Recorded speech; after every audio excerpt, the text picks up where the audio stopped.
Hey guys, what's up? And this is my first video that I'll be doing on this channel where I'll be speaking. And this is in preparation for some of the things I plan on doing next year. So yeah, this is a video of us going camping at Zooridge, which is a farm close to Ceres. They have an amazing camp spot.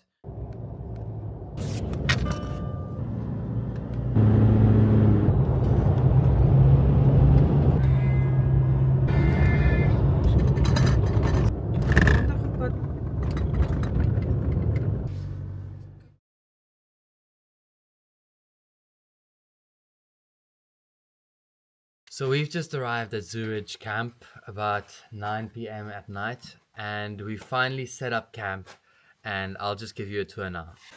So first, we've got Alfred working on the water supply for the whole camping area. Then we've got Bessie busy getting the stove up and running, and Sophia busy cutting up some onions for us. Now, I have been working on the fire, and we're going to be making burgers with onions and guacamole tonight. We just woke up about 30 minutes ago, just before the sun came up, and now we're on a walk looking for some wildlife. Are we going to find anything? Yeah, we are. She's still cringing in front I'm of the still camera. waking up as well. So Okay. let's see what we can find. So we've just had a bit of a walk. We couldn't find any animals, sadly, besides some bulbul birds. But I got some drone shots here in the canyon, and now we've just been looking for rock art, and we finally found some. There it is.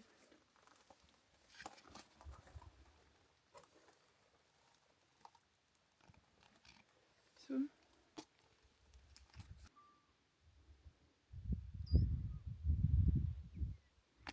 So we're walking back home now. We got some nice drone shots, which I'll line up for you just now. And we found some rock art. Pretty successful morning, I'd say. And a pretty spectacular view behind us. It's been beautiful, to be quite honest.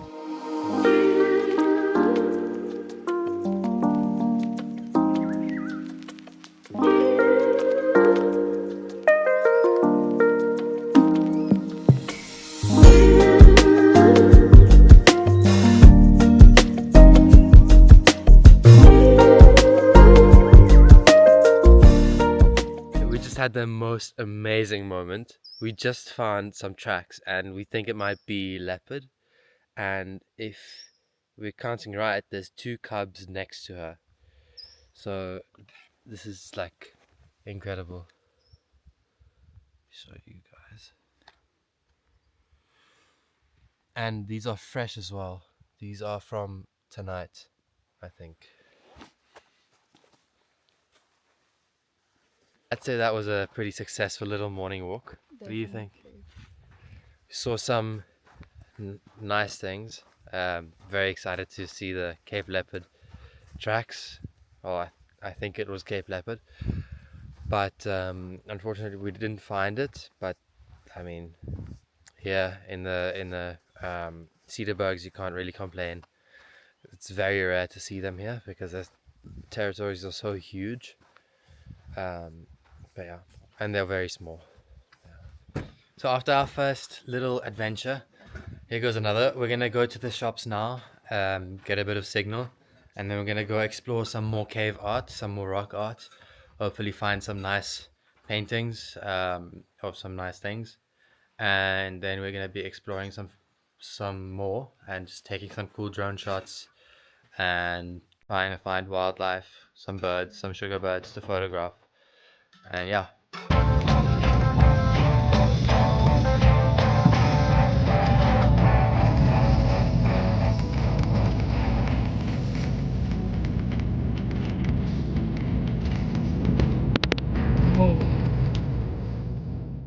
The farm store's name is aankoms, which is the Afrikaans word for arriving. So arriving basically at the farm store.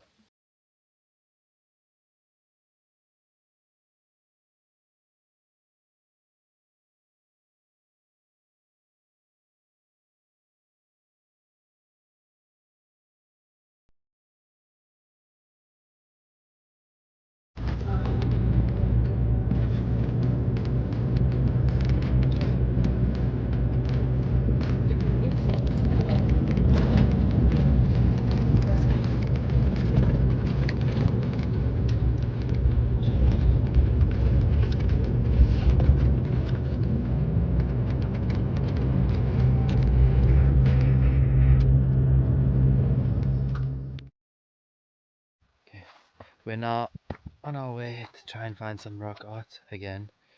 Hopefully the big elephant, the big famous elephant. They don't give you the exact location, but they give you an area here, so it's still a bit of an expedition to try and find it, an adventure, and I quite like it that way because it gives you an adventure. Here's the path that we've been taking, following Sophia, who just found paw prints of something big. something quite big. Yeah, to see what that is. It does look similar to the leopard tracks that we found earlier. If you look here, there it is. There's the track. There's baboon tracks here, she said just now. But we'll see what it is just now, if you can see. There's baboon tracks on the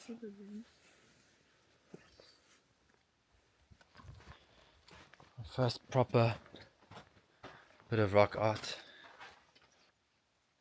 Back on the climb, and we've just found the elephant up there, and little men that were drawn here. You can see, wow, this is spectacular. It's so clear. This is very rare. It's another person. You can see so many things have been drawn here. Another group of people. Another one. So many. Wow, look at that. That is spectacular. So the way that they drew these, they took sticks and then took oryx hairs and tied them together, and that formed a little paintbrush. Look closely on this one, you can see that's a hunter with his bow and arrow, and he's shooting something there. And then below that is a woman with a child on her back. We'll look at the elephant drawing, which is massive, by the way. If you take my hand in comparison, I won't put it against it because you're not allowed to touch, but I've got quite big hands and that is massive. You can also see people around it with their spears and so on. So they used to hunt elephants when they lived here. So we just came back, and I'd say that was pretty successful. Pretty nice seeing those paintings. Very surreal experience. I absolutely loved it. But now it's time for a bit of a rest. Gonna clean up camp a bit and then see what tonight brings. Tomorrow morning the plan is to get up at 3 to 4 to go out and get some night shots, which will be very cool. Because I've seen so many cool rock formations that would look absolutely fantastic with the Milky Way behind it. So as you guys might have noticed, videography and photography is a big part of what I do. It's one of my favorite hobbies, to film and photograph nature and wildlife and to make it look artistic and aesthetic to the eye. And one of the tools for that is this drone, which I just added to our family's videography and photography kit last week. And this is its first real trip where we're testing it out, and here's some of the behind the scenes for that. So how I launch it is I click the launch button on there, and then what's really cool is I can just let it launch right out of my hand. Right like that. And now it's up there. So let's show some of our footage.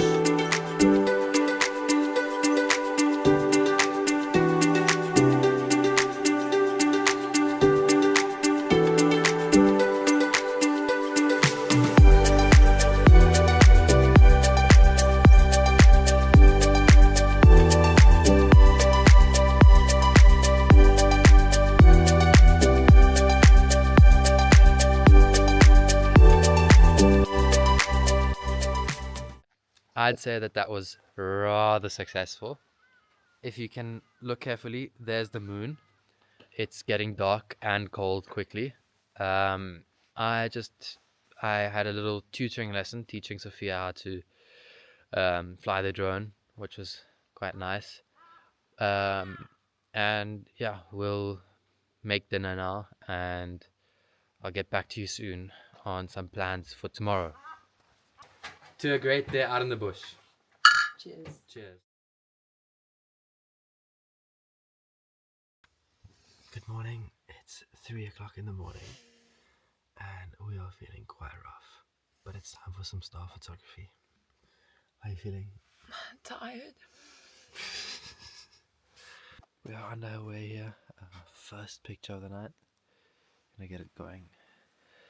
As you can see, my settings 30 seconds and f2.8 low aperture to get as much as possible light in. Sophia's busy setting up her rig. Gonna try and get some nice pictures here. We've got the Milky Way lined up right in front there, across over the horizon, and then a little emptied out rock pool here that should make for some nice pictures. Just got back, while just walking back from our little star photography session. We've got the big lens out in case we see the Cape Leopard that we saw the tracks of yesterday. We've got a beautiful sunrise behind us. It's about to get light, but sadly we couldn't find anything interesting to photograph, interesting animals. Found a lot of interesting rocks to photograph with the stars, which I'm very excited to show to you, but sadly no animals. So yeah, here are some of the pictures that we took.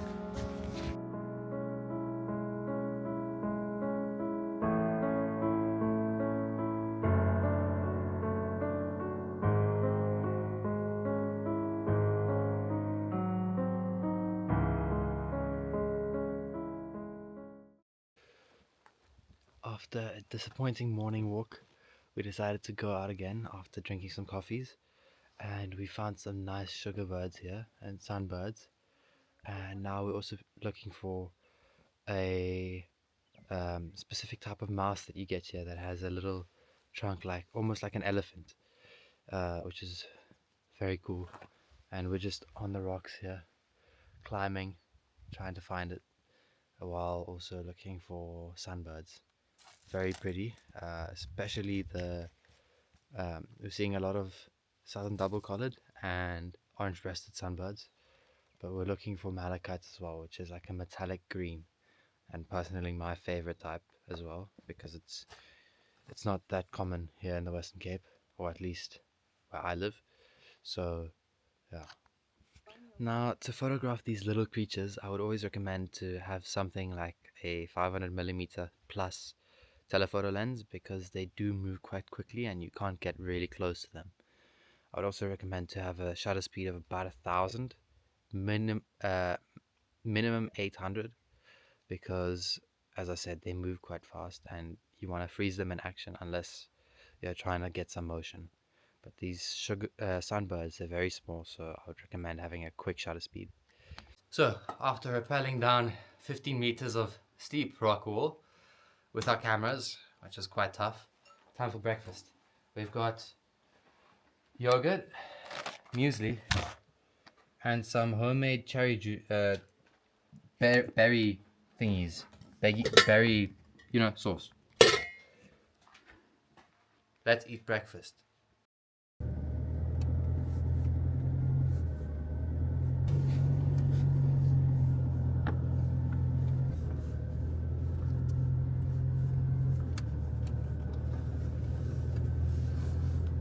So another great thing about Zooridge is this little thing in front of me.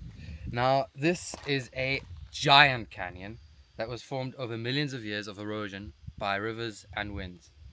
And as you can see by the following drone footage, it's absolutely stunning and insanely huge.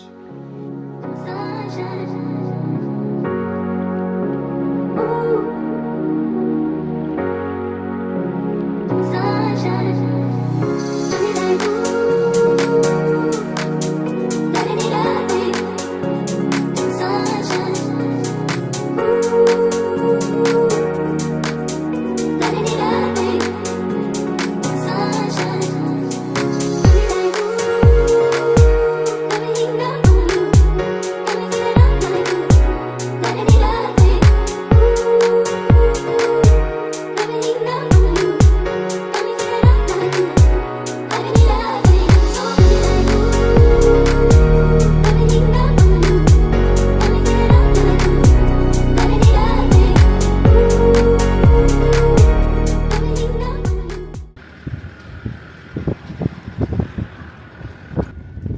Wow. I must say I enjoyed that a lot. That was quite spectacular, especially flying the drone around there. I enjoyed myself a lot.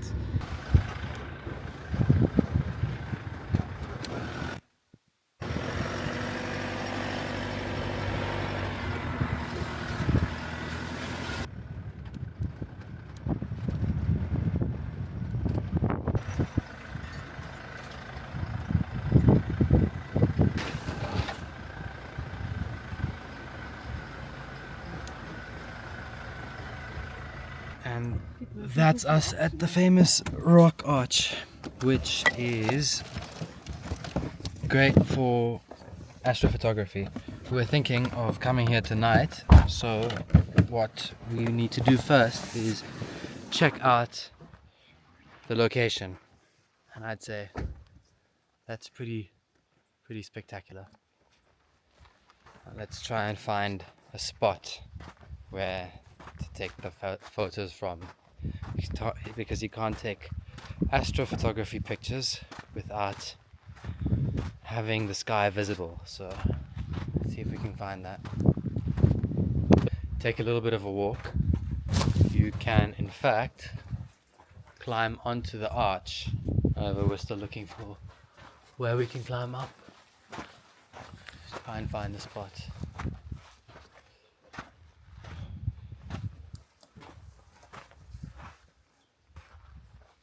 A personal little monkey.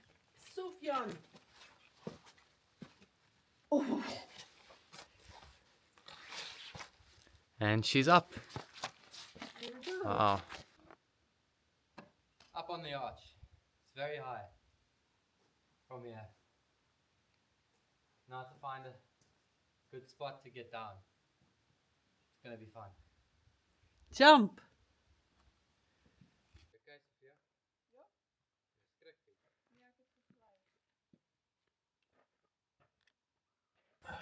Wow, that was quite high for someone with a fear of heights like me.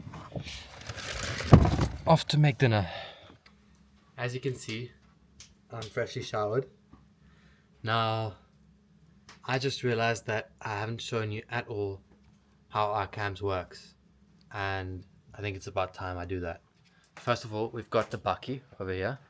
This is where me and Sophia sleep in the rooftop tent. Got an awning, got a little kitchenette here on the side, just for roadside stops. Then move on, got a National Luna 90 liter fridge and freezer there. We've got drawers where we put all our clothes, mine and Sophia's clothes, and obviously on this side we've just got open to the fridge. And we've got the trailer, a whole bunch of stuff. I'm not sure where everything is. Not my responsibility. It's my parents. We've got the little kitchen. This is very helpful. Very nice kitchen. Then move on to the laundry area. So first we've got the fridge and the freezer, which at the moment we're using as a freezer, and the drying rack. And then here we've got the dishwashing area where we have cold and hot water. Now at the moment we don't have a stand for these buckets, but we want to get. Then we have the power inlet that goes up here, busy being used as a wire to get the towels dry. This goes up and then is connected to solar panels, which dries out. We've got a little shower cubicle, which we have chosen not to use this time because there is a shower cubicle. I'll get to that later. And then most importantly, a little warm water geyser right here, gas geyser. And how this works is we've got it connected to the warm water, and this is a long hose, which I'll show you where it leads to. But first I need to take a little hike. Still got the hose here underneath the rocks. We climb over the hose, which is right there, connected to another springy hose. In here is the bathroom. Phone's still up there.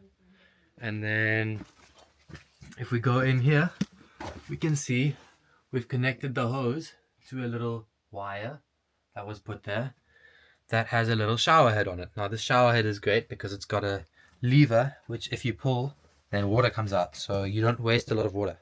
You only push the button when you need it. But this, I must say, is probably the best part about this camping rig and my favorite.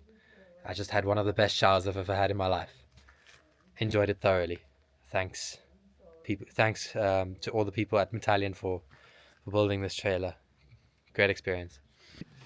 So the reason why we went on this trip is to test out this new trailer. Now this trailer is a Metallian Parthian, and we recently had it made for us. It's got a lot of customizations, like little drawers that we added, and it's got a rooftop tent on that they usually don't put on, the Alicab Gen 3R, because it's so quick to set up. And we needed to do this trip as a shakedown trip because we have booked a month-long trip to the Kalahari next year, which I hope to bring to you as well. But in order to do all these little trips that we want to do, we first had to do something here local in the Western Cape, close to where we live, so that if something breaks, we're not too far away and we're not away for too long. Now, the process of building this, the Parthian, was very fast, and Metallian was great. We've got some clips lined up here for you.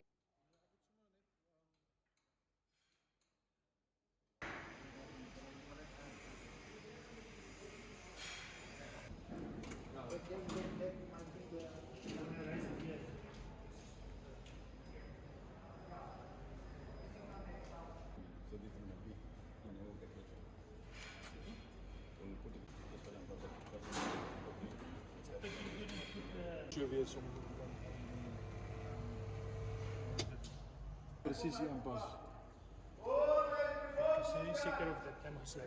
So another reason why we chose to go with Metallian and the Parthian in particular is because it is small, but also we could put the same wheels on that we have on our bakkie, which is obviously very helpful because now instead of 4 wheels and 1 spare, we have 6 wheels on and 2 spares. So that's a spare for every 3rd tire instead of a spare for every 4th.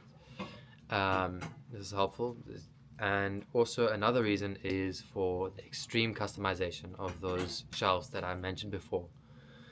And the final reason why we went with the Parthian is because rather than with a caravan, is because it's simply just a lot easier to tow everywhere, a lot smaller, and if you want to go to places like the Kalahari and like the Botswana part of Kalahari, Mabua Sehube area, it's tough to take a caravan. I haven't seen many people do it, and I have seen that people definitely don't recommend that.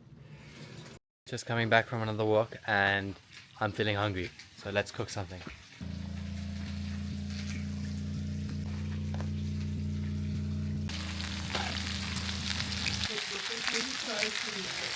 While Conrad's busy editing his photos, I'm Alfred, Conrad's dad, and we are cooking paella tonight. Bessie is preparing all the vegetables and herbs that will go into the paella, and here the paella is already cooking away. So let's see what's going on there. Got pieces of chicken that's been fried golden, resting on the outside, vegetables frying in the middle, and we'll catch up with you later as the cooking process evolves. So, well, Conrad is still editing his photographs. Sophia is helping him. We keep the fire burning to make coals for later to cook the last bit of the paella, and we've got all the vegetables now almost cooked, and we moved them to the side and put the tomatoes, grated tomatoes in the center, 2 chilies, and we let that cook off until it's dry and most of the moisture is evaporated. then we'll do the next step. So cooking this paella is very special to us. We learned this in Spain, where we as a family did a course in making paella in the classic way. Of course, they used rabbit. It's a peasant food, and they cooked it with rabbit that they caught for lunchtime in the field. Since then it's been replaced with chicken to make it easier for us. But the rest of the recipe is very classic and simple, and it's very good food. I just also want to add they also used duck and snails, since they could also easily find those and hunt those out on the fields where they were working.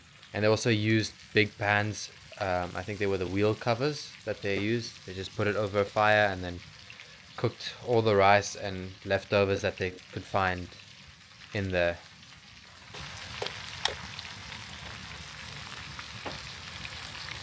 We use about 400 grams of arborio rice, and we've measured it off at home. That's the exact amount, so we don't have to measure in the field. En je hebt actually with the ice gemeasured? Yes.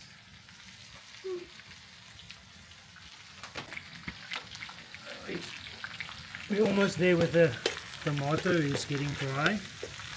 So this is our cue to add the sweet paprika. It's supposed to be measured. We'll just do it by eye. Good amount of that. And now I'll stir it in, but we don't want it to burn, so stir it in and mix a paste with the tomato, and before it can burn, then add the cooking liquid.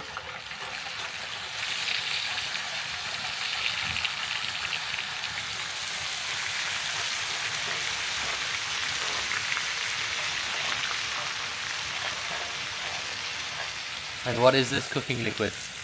This is just water. Traditionally they used water, but we have a special family addition. So we add a bit of chicken bone broth, but I'm gonna add some more water and then the bone broth later.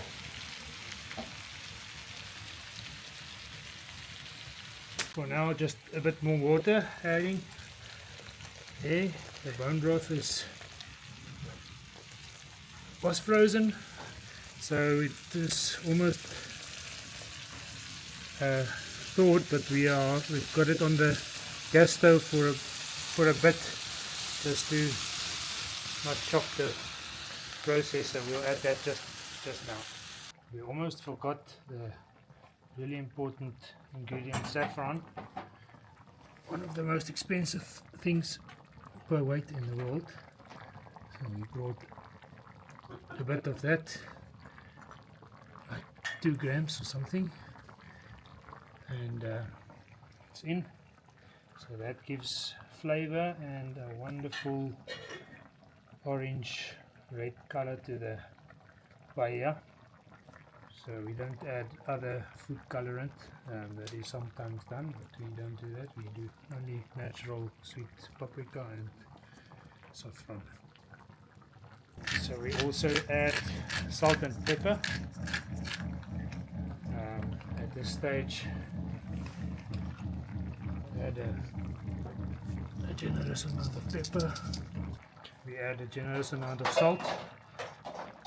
We'll taste it later before we add the rice to make sure that the broth is salty enough for the final dish. It's time to add the rice. It's been simmering away for a good 15 minutes. I'm making a pathway in the center, so there's space for the rice in the center.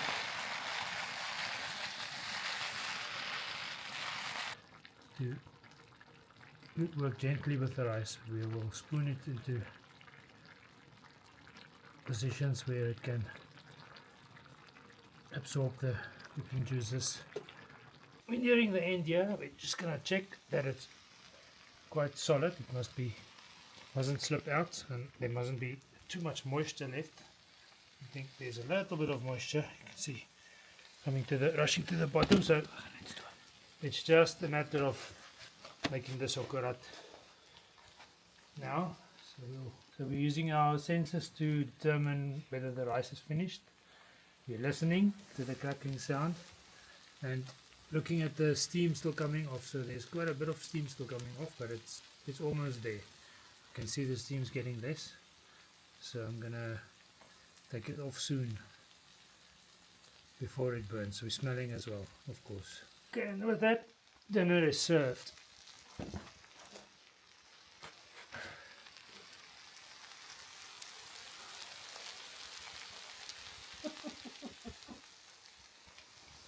We've got it right there. Right there. A lovely pile of paella with chicken. Chicken paella. There's Bessie's, Alfred's, and Sophia. Wel, ek kan nou nie meer wag nie. Ek eet. She's so excited. She's just gonna eat. She's not gonna I feel start like eating as well. speaking English. Okay. And so that's our last morning. We've got everything packed up. Only a couple stuff to go. Must say it was a bit of a hassle getting everything packed up, but we did it. Took some time, but yeah. Quite interestingly, we had 3 days of beautiful Western Cape sunshine winter days, but today, as you can see, it's looking quite miserable. So we kind of picked the best 3 days to come. Very rare to have 3 days like this in the Western Cape, but beautiful. We got told that last year this time the roads were all closed because there was too many storms, but we got lucky and managed to still come.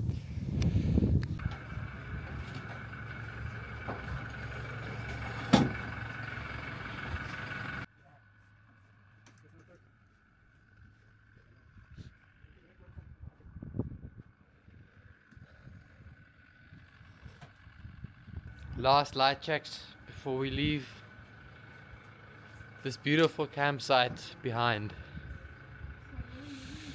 Wow, it's been a special 3 days. And just like that, our weekend here at Zooridge is done. Did you enjoy it? Oh, it was magnificent. We were so blessed with the weather. As you can see, it just started raining, but we had a wonderful time. And what did you think about it? Our weekend? I think it was fabulous too. It is really a magnificent place, and to experience sleeping in a cave or rock or under a rock arch is really spectacular and a unique experience and something to be very grateful for. I really enjoyed it. I will come again. And Sophia, what did you think about this weekend? The rock art and the rock formations were probably my favorite. Unfortunately, we didn't see the leopard, but hopefully next time. As you can see, times have changed. First of all, I'm in a t-shirt, which shows that it's summer, which shows how long it's been since we took this video, since we filmed it. That's because I've been busy doing matric things, but now I should be getting back to it, and especially next year there's a lot of cool, exciting stuff to come. First of all, I'd like to thank everyone that made this video possible. First of all, my parents and my girlfriend Sophia for coming along, and of course Metallion for their trailer, Alucab for all the tents, the rooftop tents and the awnings, and then all the other stuff as well that I mentioned in the video. Then again, I'd also like to say, if you like this video, if you like the direction it's heading, please subscribe and like. Turn on that bell notification so that next time I upload you can get notified. This will help me a lot as well as a creator trying to grow. But yeah, thank you for watching. Enjoy. Cheers.